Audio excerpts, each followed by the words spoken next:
Zulqa'dah. Ini kan boleh menerima, tapi sekali ini tidak boleh untuk yang lain. Lagi lima ke masjid. Lalu Abi boleh melihat bahwa yang lima itu sudah bernilai. Sudah tadi itu, tak boleh seperti itu. Karena Rasulullah mengatakan al-alimu fi hibatihi, orang yang menarik kembali kepada hibahkan itu kalau dia fi hibatihi seperti anjing yang yang tidak ada. Jadi begitu hinanya orang sudah kasih hibah lalu dia tarik. Kecualian hibah orang tua terhadap anak itu boleh tarik berdasarkan hadis Nu'man bin Bashir. Yang ketiga itu dia memberikan pemberian kepada salah satu anaknya. Tapi apa yang terjadi setelah pemberian ini selesai, makanya sudah ada akad hibah. Lalu diketahui oleh istrinya dan istrinya merasa keberatan sampai Rasulullah jadi saksi atas pemberian tersebut. Lalu esok harinya Nu'man bin Bashir menjumpai Rasulullah dan berkata, ya Rasulullah, saya telah memberikan pemberian kepada anak saya. Tapi istri saya dia tidak tahu ya Rasulullah, sampai engkau jadi saksi atas pemberian tersebut. Kemudian Rasulullah tanya kepada Nu'man bin Bashir, apakah engkau memberikan pemberian kepada anak-anakmu yang lain? Tidak ya Rasulullah. Karena Rasulullah katakan apa? Ya, ibu baiklah kau dari perbuatan adillah kalau terhadap anak-anak. Dan maka dalam riwayat yang lain disebutkan farji'u dari kembali apa yang mereka hibah. Sehingga ini menjadi dalil boleh dari hibah khusus orang tua terhadap anak. Dan dalam masalah hibah ini enggak berlaku kaidah 2:1 sebagaimana masalah warisan. Masalah warisan kan kalau ada laki dan perempuan itu berlaku kaidah 2:1. Tidak kayak disebutkan saya. Tapi dalam masalah hibah ini boleh seperti keduanya sama rata.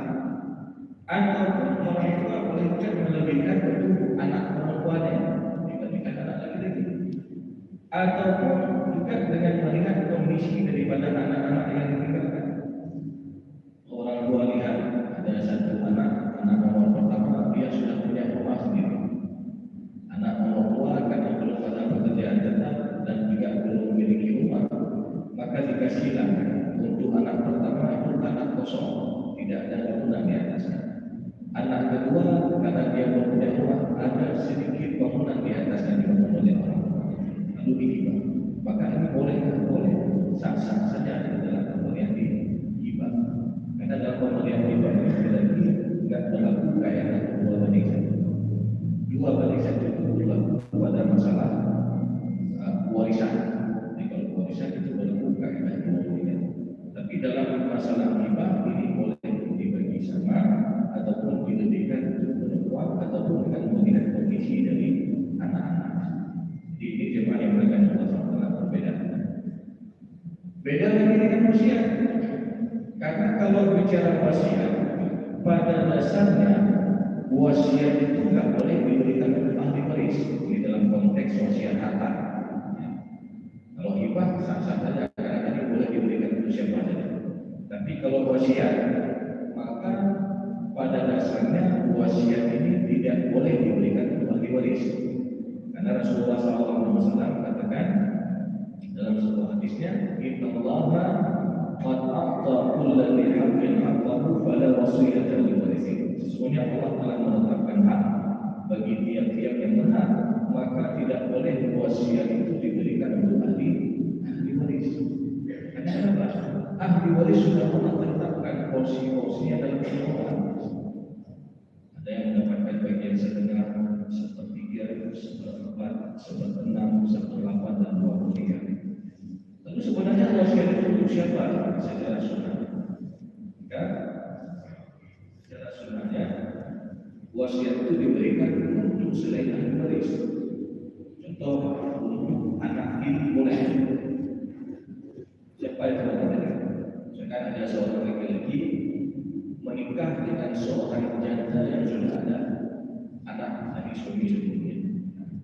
Jadi sebelum meninggal laki-laki tersebut, suami yang baru ini sebelum dia meninggal dunia, dia kasih wasiat bawaan istrinya ataupun anak ini, maka boleh kasih boleh, karena itu anak itu bukan termasuk ahli waris dia, karena tidak ada hubungan darah, yang ada hubungan dia menikah dengan mamanya saja. Ya. Jadi maka boleh dikasih wasiat, boleh kasih wasiat, ataupun diberikan untuk anak angkat, karena anak angkat ini bukan termasuk ahli waris. Ataupun boleh juga diberikan untuk kerabat terdekat yang bukan ahli waris inti, kasih keponakan boleh. Ya. Dia ada satu kasus, dia ada seorang ibu, dia punya 2 orang anak, satu lagi satu perempuan.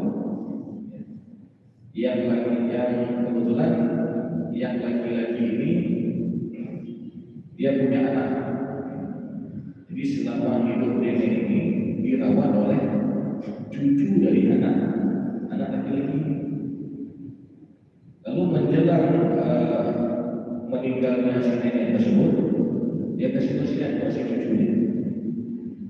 Jadi karena pertimbangan si cucu telah merawat dia kasih ada sedikit wasiatnya kalau meninggal itu cukup untuk cucu. Karena kenapa? Dia sudah merawat nenek, ya, untuk pertimbangan dan sebagainya. Maka boleh, karena ini bukan termasuk ahli waris. Ya. Karena yang ahli waris adalah ayahnya, yang ahli waris ayah. Maka dalam hal ini jemaah yang berkata Allah SWT, ini dalam bentuk wasiat ini diperbolehkan dengan catatan apa yang diwasiatkan itu tidak melebihi daripada 1/3. Ini sebagaimana hadis Sa'ad bin Abi Waqqas tentang batasan maksimal wasiat itu adalah 1/3, dan Rasulullah mengatakan sulus 1/3 dan 1/3 itu sudah sangat banyak. Jadi ini jemaah yang berkata Allah SWT dalam hal pemberian wasiat.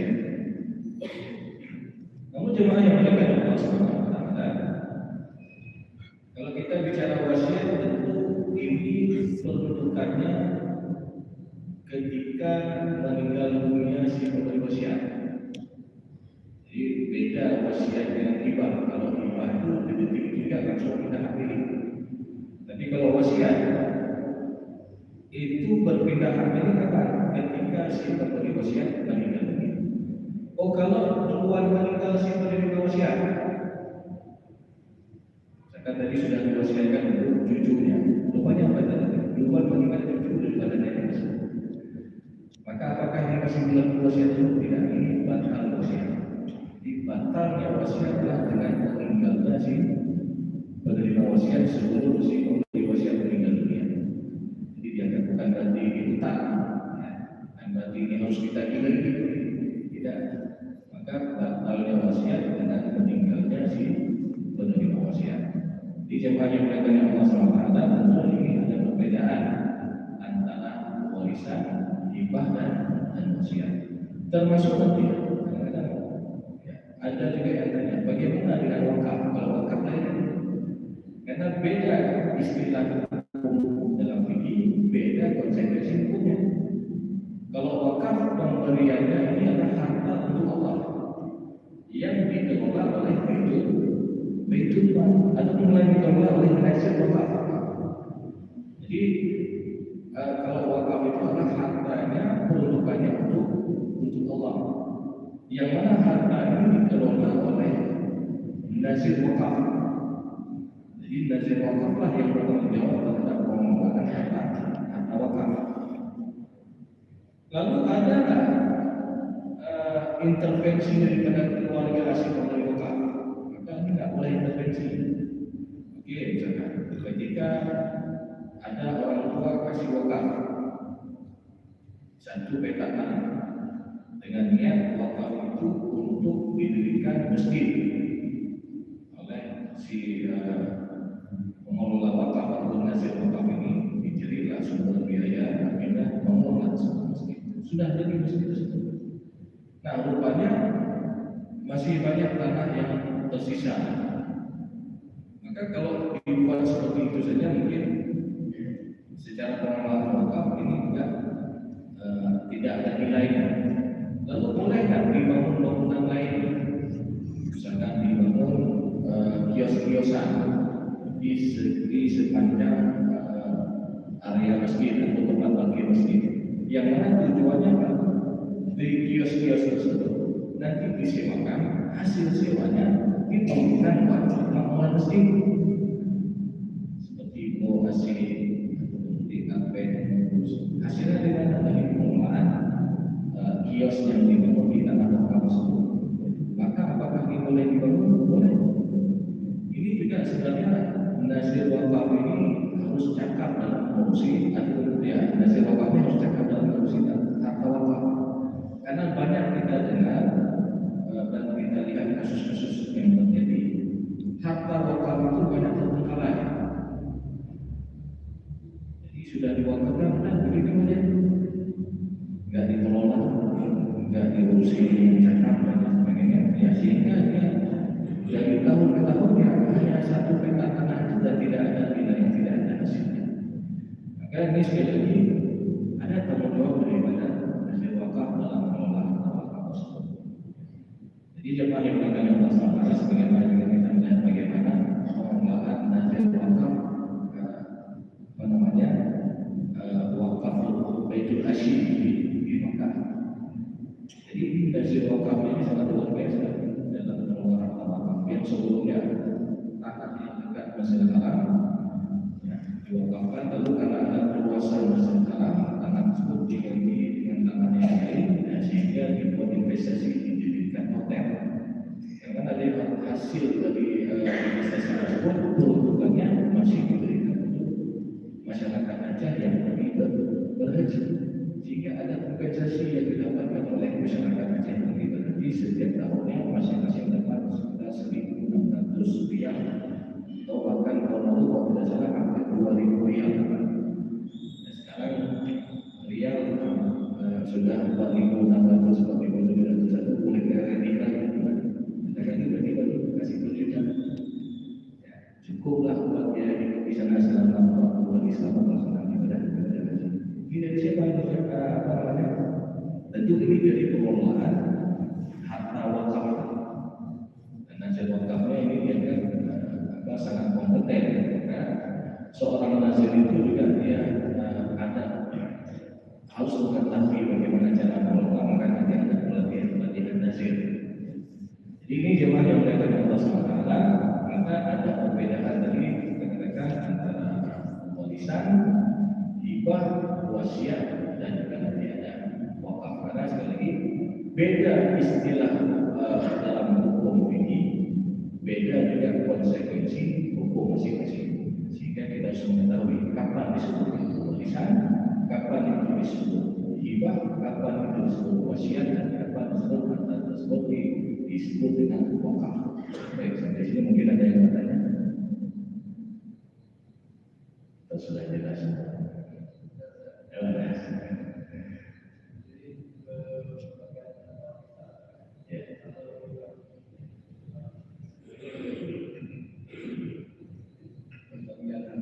Kalau yang perempuan satu bagian, yang laki dua bagian. Bagaimana kalau yang besar? Baik. Tadi kita lihat bahwasanya dalam pembagian warisan ini tidak terlepas daripada jenis kelamin. Laki-laki ada bagian, perempuan juga ada bagian. Dan dalam permasalahan warisan, laki-laki itu kan mendapatkan porsi yang lebih banyak dibandingkan dengan perempuan. Dan dari misalnya terlalu dua wanita. Dan kenapa laki-laki ini dapat bagian lebih banyak? Karena secara tanggungan atau tanggung jawabnya laki-laki ini lebih besar daripada perempuan. Yang pertama, laki-laki ini ada kewajiban untuk memberikan nafkah. Kalimat wajib itu bagaimana? Ketika dia melaksanakan dia dapat pahala. Kalau tidak dilaksanakan dia akan berdosa. Lalu ketika ada seorang wanita perempuan yang diberikan izin bekerja oleh suaminya, lalu dia dapat penghasilan, dan dengan penghasilan istrinya ini dia juga ikut bantu untuk menafkahi keluarga. Maka dalam hal ini seorang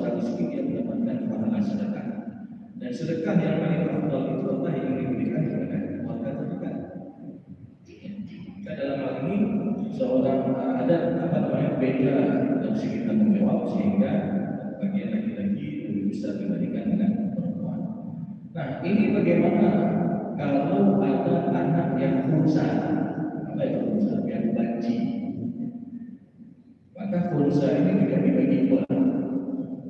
Ada khunsa muskil dan ada khunsa ghairu muskil. Kalau khunsa ghairu muskil ini nggak ada masalah, kita tahu jenis kelaminnya. Oh, dia laki-laki, tapi perangannya seperti perempuan. Tapi jenis kelaminnya kita tahu.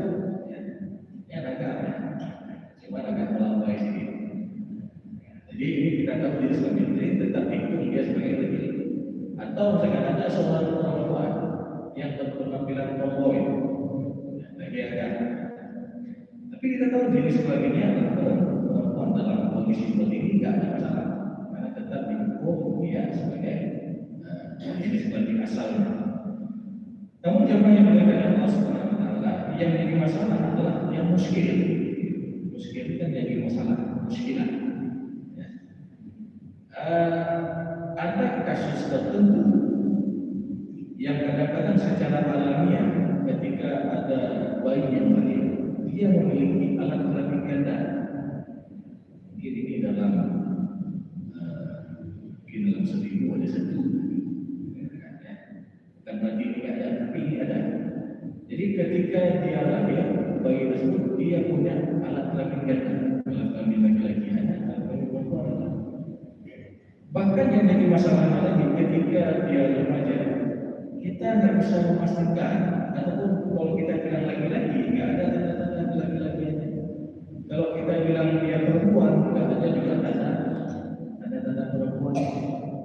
Sehingga ini jadi masalah di mana. Maka ini kasus ini termasuk terjadi di masa Rasulullah SAW. Kan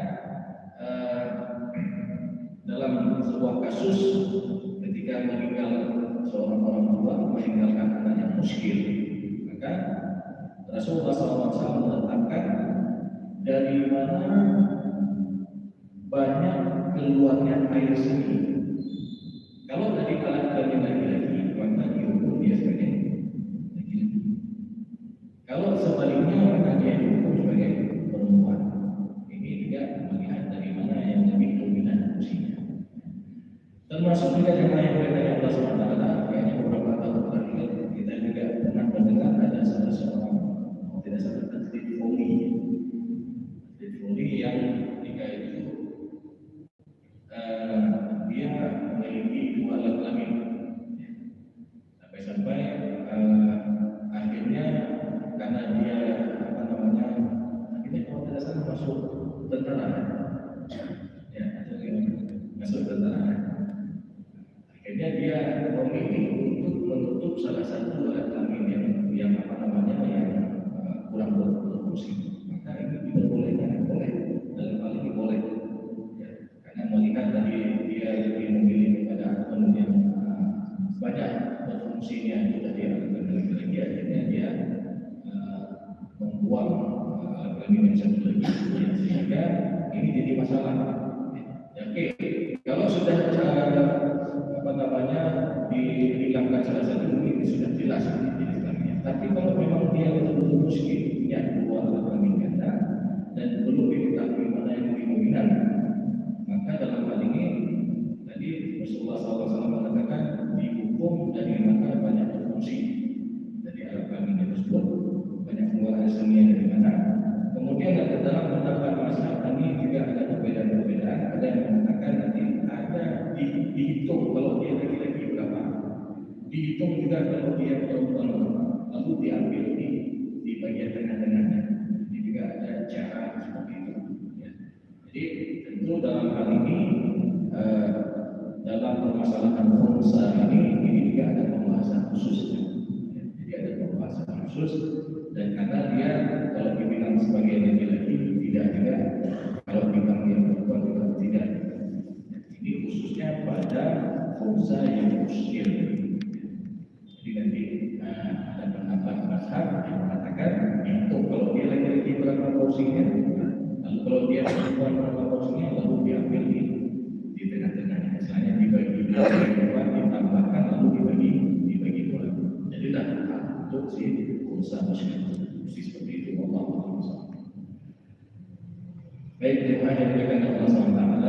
mungkin karena waktu yang terbatas kita mulai kajian kita pada pagi yang